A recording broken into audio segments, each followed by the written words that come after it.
So అంటే మీరు చెప్పండి. మీరెక్కడి నుంచొచ్చారు? మీ ఊరు? మీరెక్కడ పుట్టారు? ఏంటి? మా అత్తయ్య గారు వచ్చేసి మా జడ్చెర్ల దగ్గర తుప్పడగడ్డ తాండా అని హ్మ్. మా అత్తగారు ఊరండి. మా తల్లి గారిది వచ్చేసి మాల్ దగ్గర బ్రాహ్మణపల్లి అని హ్మ్. ఆ ఊరు. సో, పెళ్ళైన తర్వాత వేరే కొన్ని జాబ్స్ చేయడం జరిగింది. హ్మ్. అంటే నా స్టడీకి లెవెల్ తగ్గట్టు చేయడం జరిగింది. దాని తర్వాత గూడా ఫ్యామిలీ గెట్ ఆన్ అవ్వట్లేదు కాబట్టి ఇంకా పార్ట్ టైమ్ వర్క్ చేస్తూ ఈ ఫీల్డ్‌లోకొచ్చాను. ఇక హ్మ్. ఇప్పుడు పర్మనెంట్ ఈ కళని నమ్ముకొనున్నాను. అంటే ఏం చదువుకున్నారు మీరు?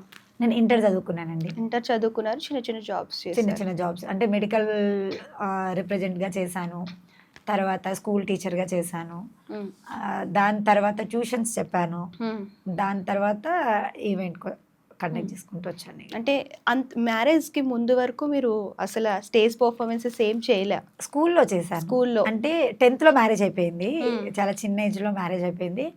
10థ్‌లో చేసేంత వరకు మాక్సిమం ఫస్ట్ క్లాస్ నుంచైనా 10థ్ వరకైనా ప్రతి సెలబ్రేషన్స్‌లో పాల్గొనేదాన్ని. ప్రతి సెలబ్రేషన్‌లో గిఫ్ట్ కొట్టేదాన్ని. ఓకే. ఇగ అదే ఈరోజు జీవనాధారం అవుతుందని ఆ రోజు అనుకోలేదు గానీ, ఈరోజు అయితే అదే హ్మ్. ఇదైపోయింది. ఓకే. సో